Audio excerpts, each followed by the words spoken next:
Today, Marshall's going to talk about how you can win in turbulent times, how you can thrive in adversity. And I'll tell you for myself, before I was ever on the speaking circuit, before I had a business worth of shit, there was a few guys that I always looked up to in terms of business and their ability to articulate in a way that made everybody listen. Marshall Sylver is one of those guys. He is one of the best, speakers, performers, entrepreneurs, educators, thought leaders. This guy has it together. Not only is he a showman, the guy's had shows in Vegas. He's a crazy successful serial entrepreneur. The guy can help you get your head straight. Welcome to the show, my friend, Mr. Sylver. Thank you so much, Sam. Nice to be on the show.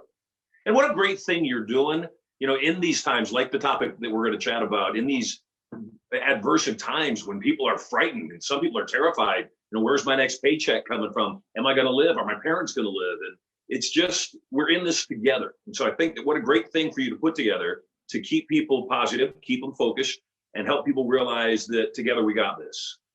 Thanks for saying that, bro. It's, it was just an idea that Andrew had real quick, and it sparked into something so big, so quick.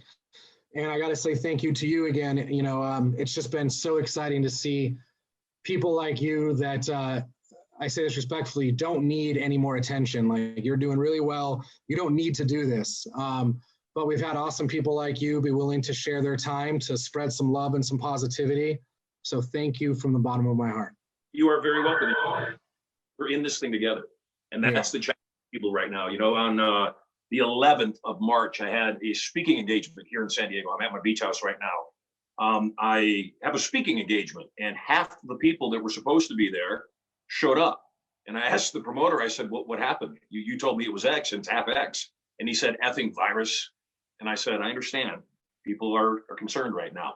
And I'm very selective about what my language is. And so rather than say frightened, I said concerned. And the next day, or later that day, I saw that the NBA had canceled the entire season. And my jaw hit the floor. I said, whoa. And then the next day after that, I started getting emails from all the people that have me booked for the rest throughout 2020.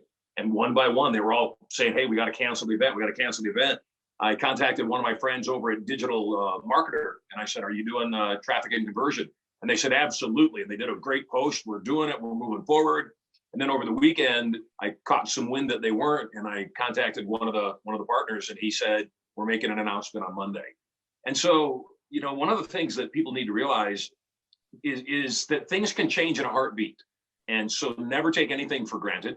Always be grateful. Always appreciate whatever you got. You and your partner have built up a business very quickly. Yet all of a sudden, you can't really do business, not much. You can do a little bit. You can do the paperwork, but you don't want to be showing houses right now, and people don't want their houses shown right now. And so what we've got to do, though, in adverse times, is it's always important to figure out not what don't I have, not what do I need. The first question you should ask is, what do I have? And so, my wife and I and the three kids, we have self-quarantined here at the beach house.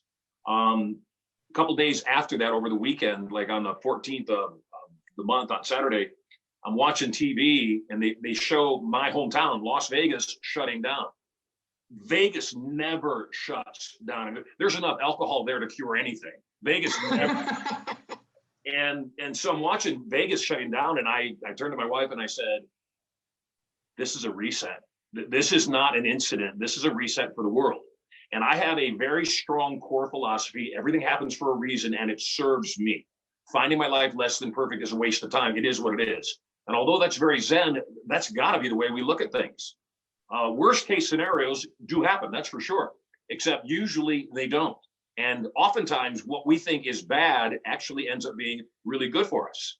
I was married twice before my one true wife. And my first wife, I was 21 years old. We were young and dumb, no big deal. In fact, we divorced and lived together as boyfriend and girlfriend after we divorced for another year and a half. My second wife, we got married. We were married for 11 months, and the divorce took 4.5 years. And when I met my bride, and you met my bride, when I met my bride, she asked me, do you think you'll ever want to be married again? And I said, absolutely not. It took 4.5 years, cost millions of dollars, not doing it again. And she was cool about it. She said, okay. And I fell deeply in love with her. I'm sitting at a lunch with a friend of mine. He says, Marshall, I've never seen you so much in love. I said, I've never been this much in love. He said, so when are you guys getting married? I said, none of your business. Erica, my bride, put her hand on my shoulder, said, whether Marshall and I are ever legally married or not, we will be together for life. And I turned to her and I realized that it wasn't that I was concerned with marriage. I didn't want to go through another divorce. Yet because she'd been so cool about me saying, no, I never want to be married, and her having that attitude, I'm not going anywhere. You know, I'm here. So whether you marry me or not, I'm not going anywhere.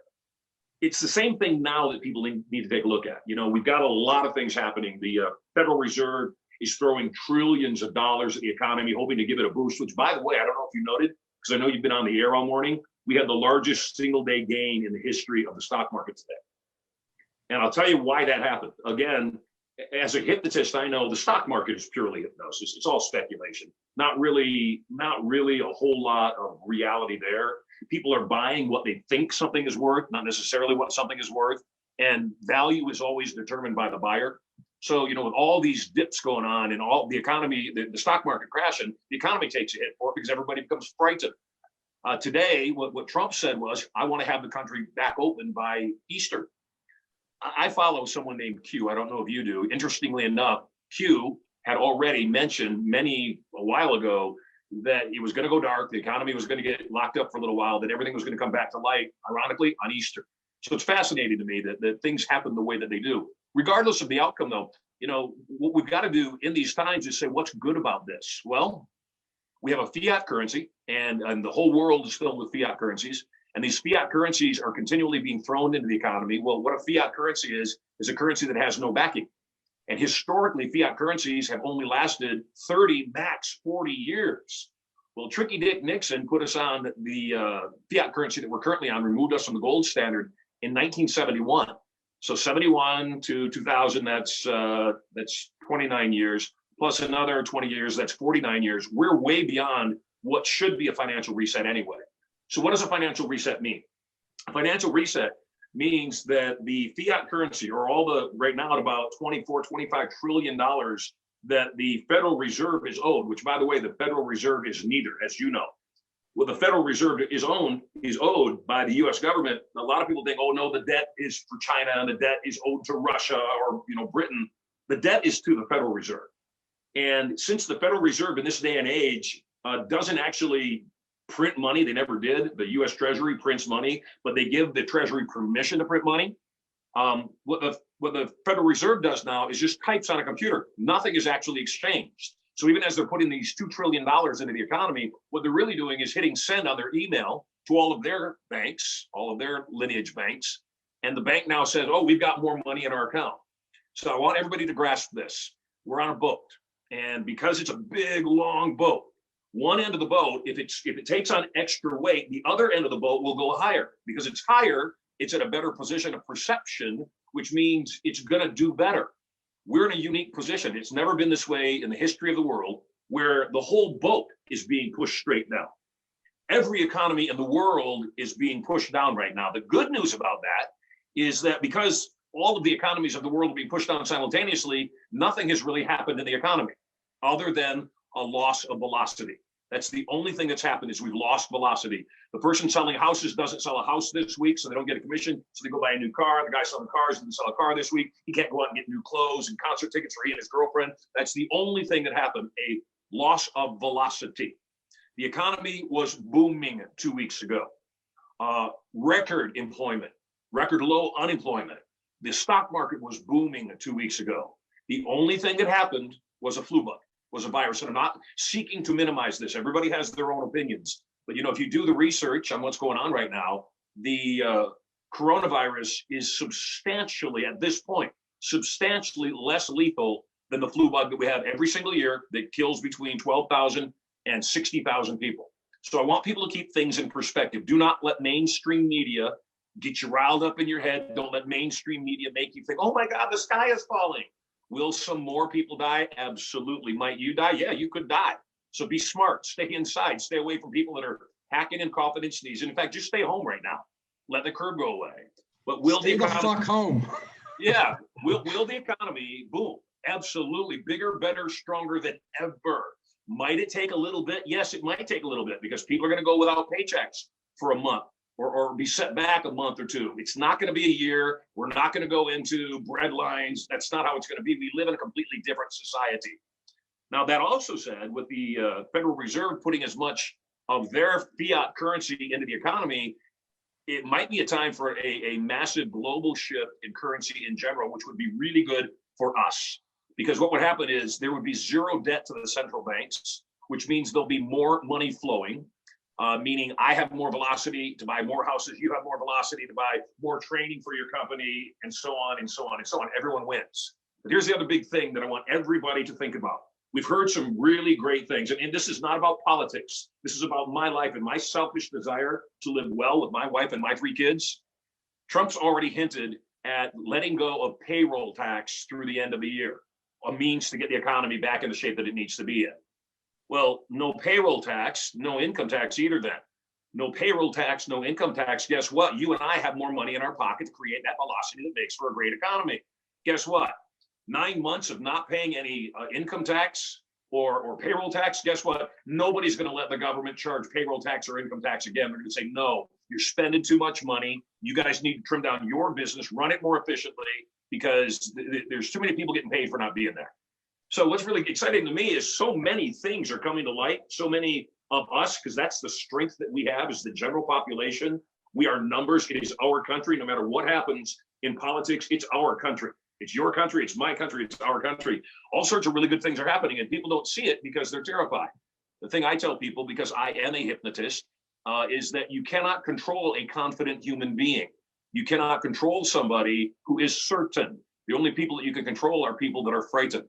So if you do not want to be controlled, do not buy into the mainstream media BS that's going on. Are there outbreaks right now? Yes. Is it pandemic? No, it's not. And again, you don't have to take my word for it. Look at the numbers. The math tells the truth at this point. And again, the flu season comes every year in the wintertime, in the early part of the spring. Then it starts warming up. The summer comes along. Heat kills viruses. That's what it does. That's why you get a fever. That's why it peaks and then it goes away. So we're living in interesting times. I'm excited to see what's on the other side of this. And since we become what we surround ourselves with, whether I'm right or I'm wrong, if I'm wrong, what's the worst thing that could happen? What you were already thinking was going to happen anyway. The difference, though, you suffered all that time before you found out what was going to happen, and I didn't. And I'm not saying I'm any better than you. I'm just saying, if you're watching this webinar right now with Sam and myself, don't suffer. Be joyful. Surround yourself with positive people. This is down time. This is time you should be thinking about all the things that you are going to do and all the plans you have to make right now once this blows over and we start moving on to our new world. Wow, dude, you just, you went off with a bunch of goodness. One of the most recent comments is a GIF of Einstein pointing to his brain saying, genius, you cannot control someone who is certain. You can only control someone who is frightened. That was a huge, huge takeaway, dude. And I know that for you, with your background as a hypnotist, you understand the brain and NLP and all these different things to a completely different degree than most of us. But for you, this is like practice. Like, you understand this way more than the rest of us do. So hearing your perspective on that should give us all the courage to stay positive. Stay home. That's not what Marshall's saying. I mean, you can see everyone we've talked to is taking precautions. Stay home. Let's flatten the curve. But at the same time, you have to find the place in your brain that allows you to remember that this is a game and it will pass. I don't mean a game as in this is not serious. I mean the way that we are being made to feel by all of, even scrolling on Facebook. I don't want to just make it the news publications. Everyone's freaking the fuck out right now. And that is contagious. It's contagious as hell. So if we could take this downtime, forgive me, I just want to say, you got to stop and realize that there are people inside of politics, and I don't need to mention them by name, Schumer and Pelosi, that are this is their Hail Mary. This is their final throw.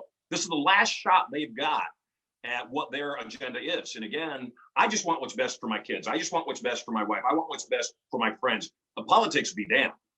I want what's best for you right now. And the fact of the matter is, would a stimulus check of $1,200 per household, do that much difference. Not in my household, not in your household. In most households, though, it might be the distinction of eating for the next 2 or 3 weeks. And so I say, have that be the only thing at question right now. Let's get some cash into people's hands who might have just gotten booted out of work. Also, though, if I am an employee, there are a lot of companies that are hiring massively right now. The Costco's and the Home Depots and the places that can't keep up with all the business that they've got pouring in. If you're temporarily moved from where you used to be, if you were a waiter or a waitress, or like me, I'm out of work right now. You know, I find out on Friday the 13th that I cannot have a seminar for more than 250 people. And I went, that sucks. I got to call some people up and tell them they can't come. Then they said, no, it's 50. Then they said, no, it's 10. They said, no, just stay home. And so I went, crap, I'm effectively out of business right now. And I sat back and I said, okay, then why didn't you and why haven't you and what will you do to have all of your courses digital so that everything can be delivered digitally? Because again, this wasn't a surprise. It's not like other people weren't doing digital programs. It was my own arrogance. It was my own lack of preparedness. It was my own love of being on stage. I admit it. I love seeing people in person.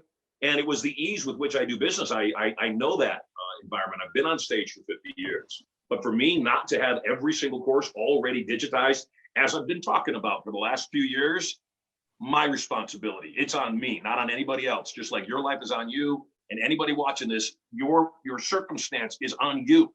And when you start with that, you know, we were talking about thriving in diversity. The first thing is don't be a victim. The first thing, say, what do I have? You know, what resources might I have here? What can I get? What might I leverage? How might I interact with other people that can get me through this time? And like I said, not just survive it, thrive it. And how can I be sure that I'm not being hypnotized by mainstream media to an agenda and an end that serves them yet does not serve me? It serves, again, politicians to have you be fearful. It serves politicians to dangle carrots in front of you and say, hey, you know, you guys better behave. I need to get what I want here. I screw that. No, let's clean the country up. Let's clean the world up. There's more than enough food on the planet for everyone to eat. There is more than enough resource for everyone to have quality homes and, again, quality abodes. The challenge is we as a collective society, as a planet, need to disempower anybody that would sell things for lots of money whose only intention is to blow up and kill and then have to be bought again. And we have to have that conversation. And I think that's what this time is about. It's about us connecting like we can so easily on the internet, having conversations face to face. You know, what's your heritage? My family's from Iran. My family, my father came from Poland. And so most of the people here in the United States, you go, all of them, you go back far enough, somebody immigrated from somewhere else. And so when you realize that we're all in this thing together, the only thing we've got to do is say, okay, what works? Right now, you know, they're experimenting with some drugs that were originally designed for other uses and saying, you know, what if we repurpose this? Well, how smart is that? They've already passed FDA. They've already been approved to be used on human beings. That's what you should be doing. So I really, and again, you can mark my words, and if I'm an idiot, I'm wrong, I'm okay with it. I have a sense that we're going to see a major breakthrough over the next 2-3 days that's going to give everybody reason to celebrate, and that I believe by Easter, everything will start easing. We'll start going back to our normal routine. It'll be a little difficult, but I think people will be kinder. I think people will be more patient. I think people will be more conscious. And I think people will have had exposed to them truths of people that would want to control them, that they did want to believe and they didn't want to think that's the way that it was, yet the truth shall set us free. Man, so good. I agree with everything you're saying. So talk to me a little bit as a hypnotist, a hypnotherapist, maybe. Like, you know, I'm a hypnotherapist. I talk to him. He always takes me from here down to here with just words. And it's amazing to me how I can feel so on the edge. I could jump on the phone with him for an hour and I'm like a completely different person.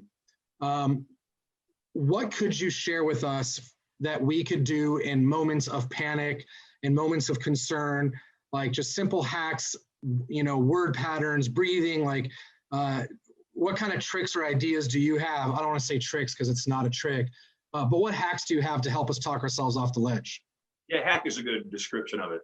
Understanding that what we focus on expands. And so there are times when you have to turn off mainstream media, get off social media, and really just ask yourself this question. You know, I'm looking around me and I don't really see any sick people. So it's not like they're walking zombies. That's not what's going on.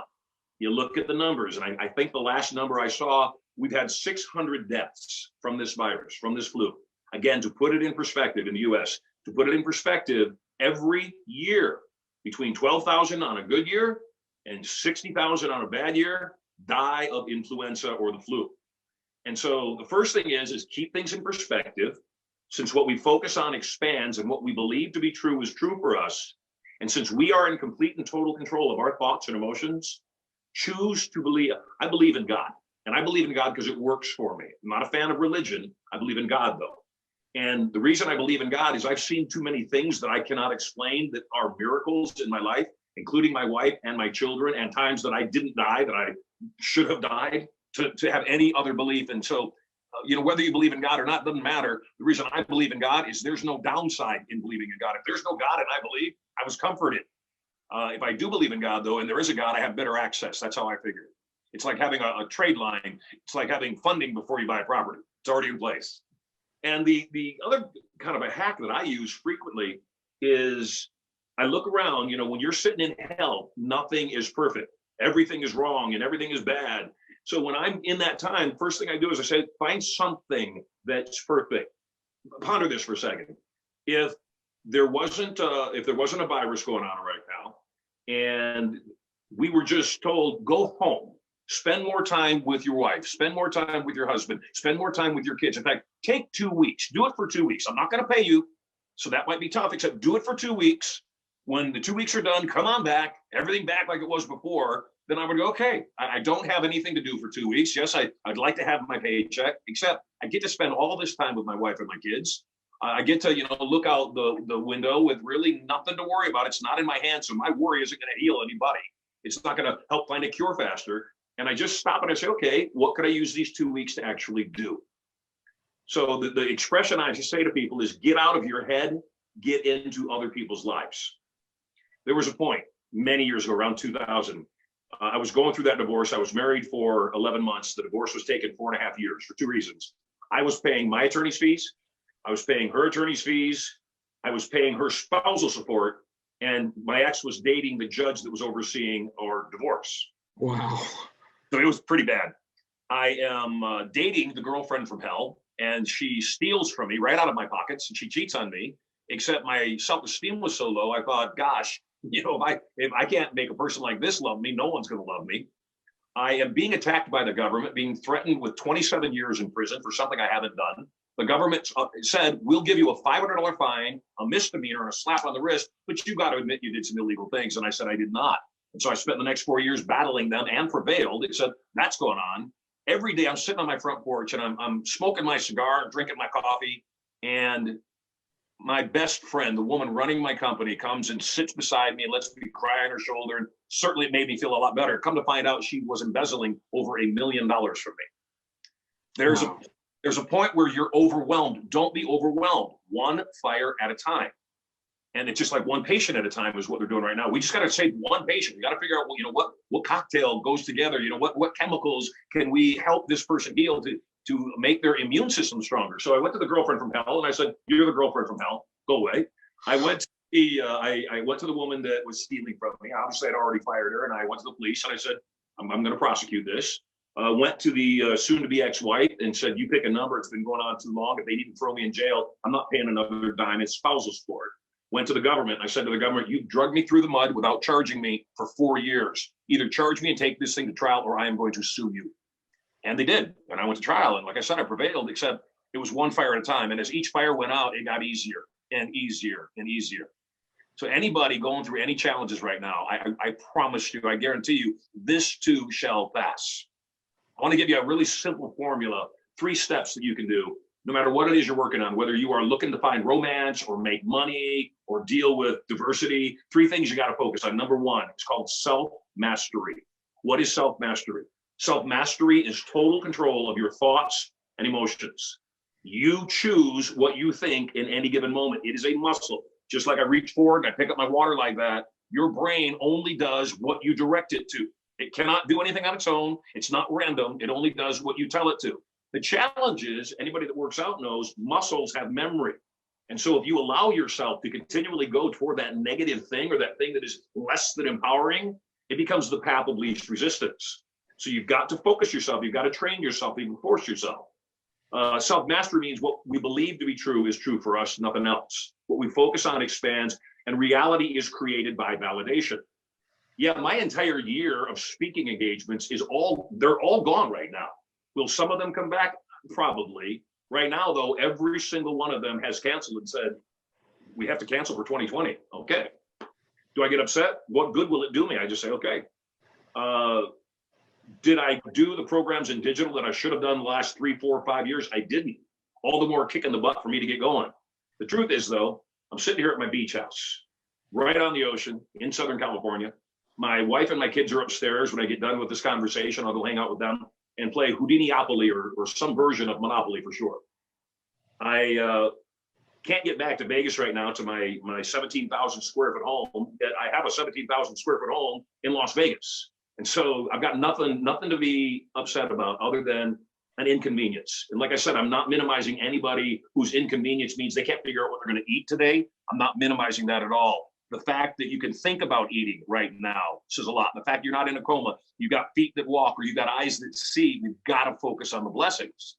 Step 2, once you learn that you are in control of your mind and you are not a victim, you are a victor, be responsible for everything going on in your life. Number 2, you got to figure out what are the tools for the task at hand.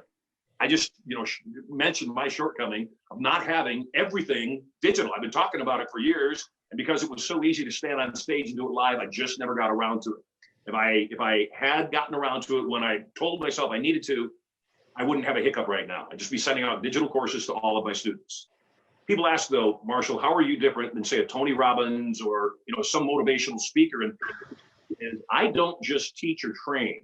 You see, I have the ability, Sam and everybody else watching this right now, I have the ability to get directly into your brain, speak directly to your subconscious mind, so that I'm not just teaching you, I'm actually making you into a different person. It's not enough to learn, one must become someone new. And I think that's the greatest thing that you can do another hack that you could use is you're freaking out, you're feeling overwhelmed. Oh my God, because you have 1,000 agents right now, don't you? You have over 1,000 now. Yeah. They're your children. I know how you feel. I know the responsibility you feel toward them. The fact of the matter is, you being in overwhelm or you freaking out or you being frightened or whatever anybody is feeling won't work. And so what I do is I ask myself, with my kids are acting up and they're screaming and fighting and tussling. I take a moment, I breathe.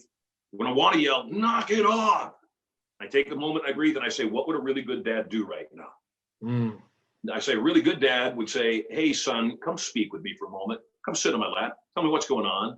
And realize that whatever was going on, I solved it in a better way.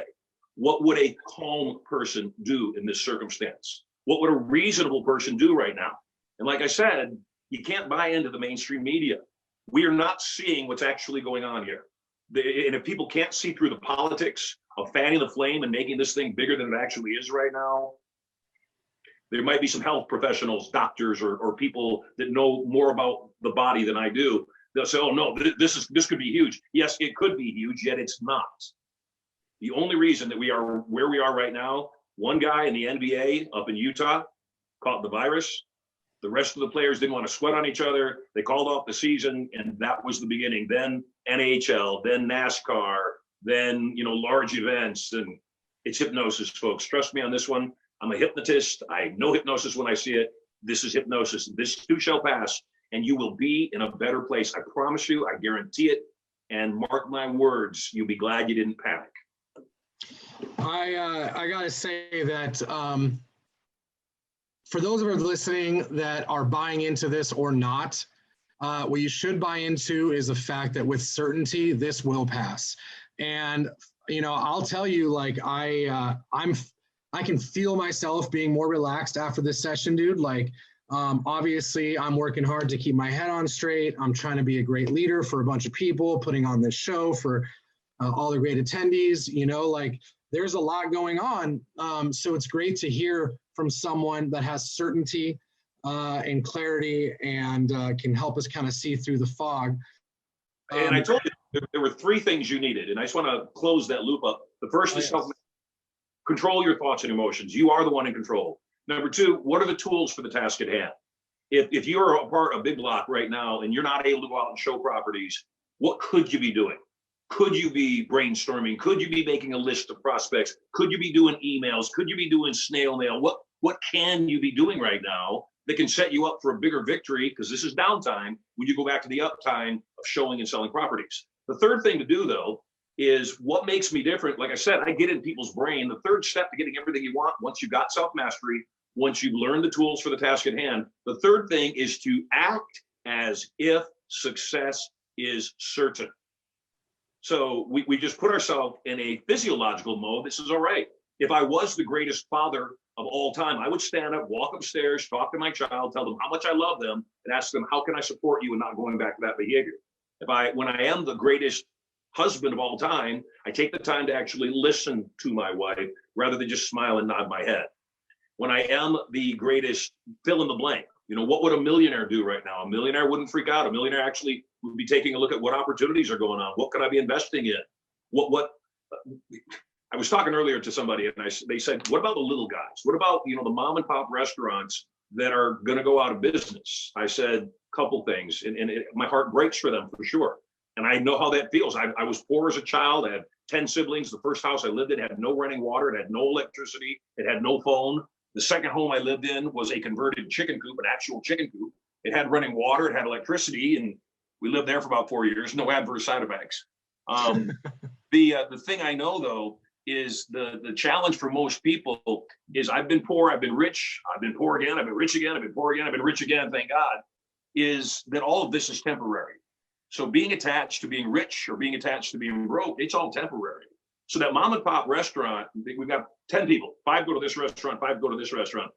Everybody's at home right now. Nobody's at any restaurant.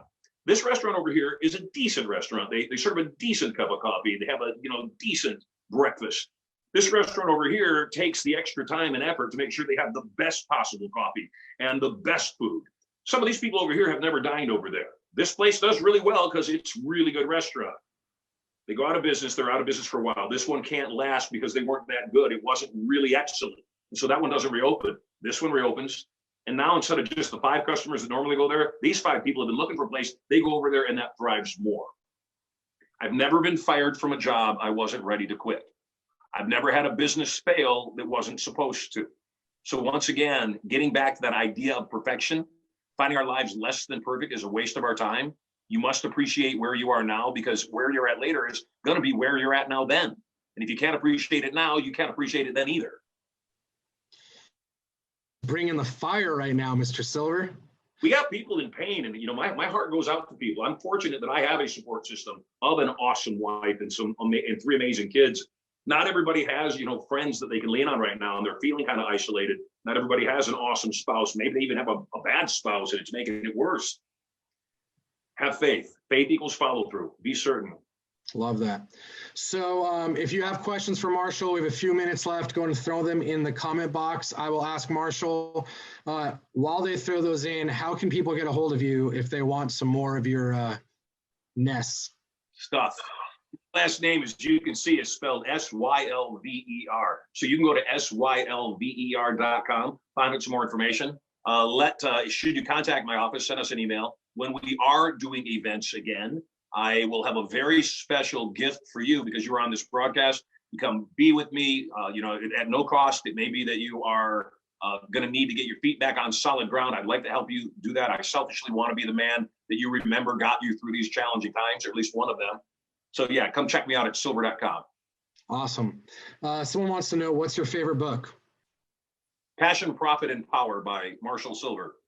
I've had a lot well played. I see what you did there. Exactly.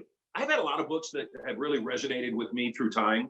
A book that might be fitting right now, besides Passion, Profit, and Power, is a book called The Way of the Peaceful Warrior by a guy named Dan Millman. It's an older book, probably been around, 30 or so years. Really good book. Also, you can catch the movie on Netflix. Nick Nolte plays the lead character, Socrates. And then as far as business books go, There is a guy named Gelb who says he's got a book, How to Think Like Thomas Edison, How to Create Like Leonardo da Vinci, that have some really powerful, provocative processes inside of them that I think are excellent books. And especially right now, as people are in a state of emotion, utilize that emotion. And again, we are either logical or emotional. If you're going to be emotional anyways, use it, because that's where creativity comes from. Love that. Let's see, these comments are flying. I might have missed some questions. This might be a good time. Do you have anything else you want to share before we wrap this thing up? Other than, once again, be certain we are in this together. Together we got this. And although the media wants you to think this is a end of times, that's how the media makes their money. They sensationalize things. Frankly, politicians, they stay in office by fighting over things and doing as little as they possibly can to be able to stay in office and leverage whatever it is that they're leveraging. Don't buy it. It's hypnosis. We're going to get through this. Mark my words. Please have faith. Be certain. The next 2-3 days, maybe 4 days, we're going to see a major breakthrough as far as the virus is concerned. And that's the biggest thing I think people are frightened about right now, is so much unknowingness. You know, how long is everything going to be shut down? How long are they going to say, hey, you know, stay at home? I say 3 or 4 days before we have a major breakthrough. And I think we're going to see it in New York. I think we're going to see some patients healing, some people getting treatment that actually works very well. We're going to be making some breakthroughs. And I believe, and I've got faith both in God and my president, frankly. I believe that we're going to start seeing some easing around Easter. And the rebuild after that will be hard right at first. It's okay, though. We're in this boat together. And that when this economy comes back, it's going to come raging back with a vengeance that will be so good for all of us. We will see the best economy any of us will ever see in our lifetimes. We will see the greatest joy. We will see the greatest time. So just have certainty, be of faith.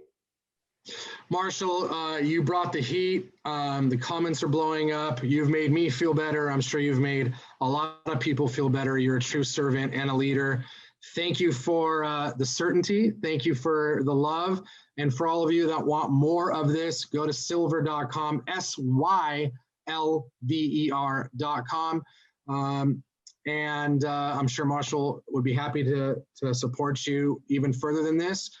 Thanks for tuning in, and we will talk to you soon. Thank you, Marshall.